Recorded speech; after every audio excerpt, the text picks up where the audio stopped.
Mas, Carla, Fala. você acha que o jornalismo sensacionalista que a gente vê ali no formato que trouxe o próprio Marcelo Rezende depois que saiu do Linha Direta, é algo prejudicial para a sociedade? Porque eu vejo aquilo ali como trouxesse um medo exacerbado para as pessoas. Olha, o que eu vou te dizer, Rafa, é o seguinte: eu não gosto, né? Mas isso é a Carla. Se eu acho que aquilo contribui, não, acho que não contribui. Eu tenho até um episódio bastante complicado com o Marcelo Rezende, né? No que envolve a morte da Daniela Pérez. E, assim, você pode falar qual que não, eu posso falar, já falei em outros lugares, já falei abertamente. Eu não gosto daquela linha, eu não gosto daquele, sabe, daquele jeito. Eu não acho que isso, de novo, a pessoa, quando fica apavorada com medo, ela vai assistir. Depois que você é fisgado, e não vem falar, eu não vejo sensacionalismo. Se você ligar, você passou o olho, você ouviu, cara, você quer saber o que aconteceu. Lógico. Mesmo que seja uma grande mentira, tá? Tudo aquilo que a pessoa pode estar falando. Mas você vai querer saber. É da nossa natureza. O que aconteceu com o Marcelo Rezende é que, enfim, teve o trágico acontecimento da morte da atriz da Daniela Pérez. E eu trabalhava naquela novela. Eu fui uma das últimas pessoas a estarem com a Dani, né? Então, assim, ela corta o dedo no estúdio. Sou eu e a camareira que vamos ajudá-la. Então, ela tinha mercholate no dedo. Enfim, quando aquilo tudo acontece, toda a equipe que trabalhava naquela noite foi chamada para prestar depoimento, ajudar lá, né, nas investigações policiais. E, inclusive, para dar todo o apoio e, sabe, para a mãe da Dani, que é a Glória. E a gente tem que deixar aqui muito claro. Se esse caso conseguiu ser elucidado, é graças a essa mãe. Essa mãe sofreu, olha, assim... Recolheu mais de 1 milhão de assinaturas. E não é só isso, é de cortar o coração, porque ela foi pedir para as pessoas, inclusive aqueles frentistas, para que eles fossem, né, prestar esclarecimento, que eles depusessem, porque as pessoas tinham medo, né? Então, assim, e foi ela ali, sabe, ela não teve paz enquanto ela não conseguiu alguma justiça para a morte da filha dela. E nós estávamos num dia no apartamento da Glória e chega um jornalista da TV Globo, que é o Alexandre Machado, e ele estava fazendo uma matéria sobre o caso e ele pede para falar comigo e pede para falar com o camareiro, um camareiro lá. O que acontece? Eu até falo, gente, mas tudo que eu tinha para falar, a gente já falou para a autoridade policial, enfim, eu não tinha mais o que falar. Aí ele falou, não, aí a Glória veio e falou, cara, é importante, né? Eu acho que todo mundo, quanto mais informação a gente puder passar. Eu falei, não, tudo bem, eu topei, né? Falei, vou dar a entrevista. Eu falei, vamos embora, né? Quem sou eu na fila do pão? Essa mãe tá num sofrimento atroz, o que me custa, né? Responder algumas perguntas do Alexandre. E aí respondo, mas não era nada. Ele pergunta algumas coisas da dinâmica daquela noite, né? Como é que foi o funcionamento, quem saiu no ônibus de produção e tal. Terminou aquilo. E eu lembro, gente, que a minha mãe, naquela época, ela estava com câncer e estava internada. E aquela matéria era por Fantástico.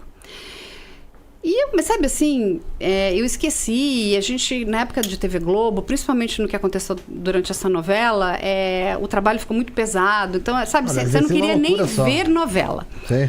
Eu não queria nem ver televisão, não queria ver nada. Eu não sei nem como é que a gente continuou trabalhando ali. É uma curiosidade que eu tinha. Como continuar a novela depois disso? Bem, foi cruel. Aquilo foi cruel. E aí o que acontece?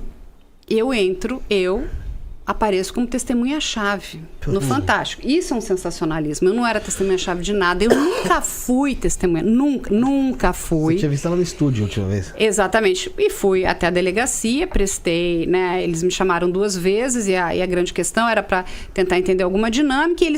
O delegado queria entender o que era uma mancha vermelha no dedo da Dani, que era mercholate, porque ela tinha se cortado no estúdio. E a camareira passou o mercholate, que na época, para quem não sabe, que é muito novo, ardia. E ela falou, nossa, está ardendo muito. Imagina que aquela moça, naquela noite, a gente tinha a mesma idade. Ia morrer pouco tempo depois. Com várias punhaladas, né? E aquilo, eu fiquei muito abalada com aquilo. Eu tive... Sabe, você fala assim, gente, você começa a perder a fé na humanidade. Falei, gente, o que é isso? Isso aqui não é sério. Isso aqui não é sério nem com a Glória, nem com ninguém, sabe? Você começa a falar, gente, essa matéria é completamente desnecessária. Isso é para encher linguiça. Porque, assim... falar sobre aquilo dava muita audiência. Então, eles vão buscar todos os caminhos. Tinha que ter algo novo sempre. Aí você imagina, minha mãe me liga, eu falei, minha mãe quase infartou, né? Aí eu falei, gente, que horror.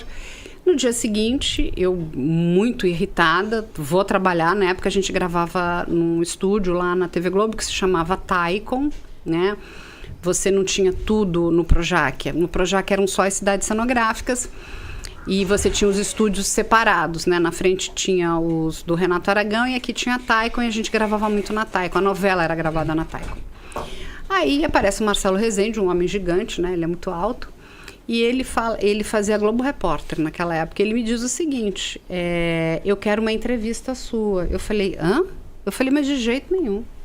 Eu não tenho nada mais para falar. E sabe, aquilo começou a me incomodar, aquilo começou a me fazer muito mal. Você começa a ter síndrome do pânico, sufoca, né? Sabe? Não quer mais falar sobre aquilo. Não quer mais falar sobre aquilo. Toda a equipe estava muito traumatizada. A gente continuou todos ali trabalhando. Inclusive, em consideração à própria Glória. E ele me peitou. Sabe o que ele falou para mim? Se você não me der a entrevista, eu vou repetir a entrevista que você deu pro Fantástico. Eu era bem novinha naquela época, sabe? Eu falei, mas repete.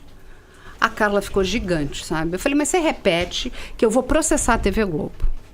Porque aquela entrevista é mentirosa. Vocês me colocaram dentro de uma estrutura que eu não sou testemunha-chave de nada. E aí foi uma briga ali com ele. Ele era atrevido, sabe? E assim, depois quando você fala, uau, eu peitei aí o Marcelo Rezende. Mas é a busca, isso é sensacionalismo. Não, é total. Isso é uma coisa, entendeu? Isso é fácil. Eu vou criar coisas que não existem em cima de alguma coisa que você falou e eu vou botar uma manchete, um lead bem, sabe, horroroso para todo mundo querer assistir. O que é impressionante é a própria TV Globo trabalhar em cima do sensacionalismo de uma funcionária da TV Globo que foi assassinada, no qual a mãe tá sofrendo e também é funcionária da Globo e tá com uma novela no ar. Para mim, o mais surpreendente é essa novela não ter acabado. Na hora que aconteceu o caso, né? Continua. Hoje, eu, com a idade que tenho, falo bastante tranquilamente. Eu nunca vou esquecer o Tarcísio Meira, muito nervoso, ele falava nos corredores da Taikon, por que é que essa novela não termina? Entende? Porque toda a equipe estava consternada com aquilo. Será que era sabe, não é só dinheiro, é só audiência, é só... Porque a gente tem que lembrar que é uma época que não tinha rede social. Então, assim, a TV aberta, ela comandava. Ela tinha o domínio. Você tinha, sei lá, 70% dos televisores estavam ligados naquele determinado canal. Quando aconteceu uma catástrofe, acho que era quase que 98%. Todo mundo queria saber um pouquinho de mais uma história. Queria ter um pouquinho mais para falar na mesa da família. Ah, mas você não viu isso, eu sei disso. Você não viu, tá sabendo? Teoria tal, não sei, né? E aí você vai trazendo coisas que fazem mal, inclusive é uma falta de respeito àquelas pessoas. E eu digo, né, isso, porque talvez eu tenha sofrido na carne. Muitas pessoas me perguntam se eu vou trabalhar nessa área de investigação por conta do que eu passei. Eu digo, não é pelo que eu passei ali. O que me levou a querer trabalhar com essas investigações policiais, né, é uma outra história, mas aquilo me fez entender a respeitar todas as pessoas que fazem parte de uma história de crime. Você não pode chegar para uma pessoa, colocar o dedo no nariz e dizer que você vai fazer acontecer, ou você criar alguma coisa que não aconteceu só para você poder, né? Olha, eu vou colocar aqui um temperinho que é para bombar aqui o meu negócio. Mas essa falta de sensibilidade, não se faz. Isso não, e eu não quero isso no meu espaço.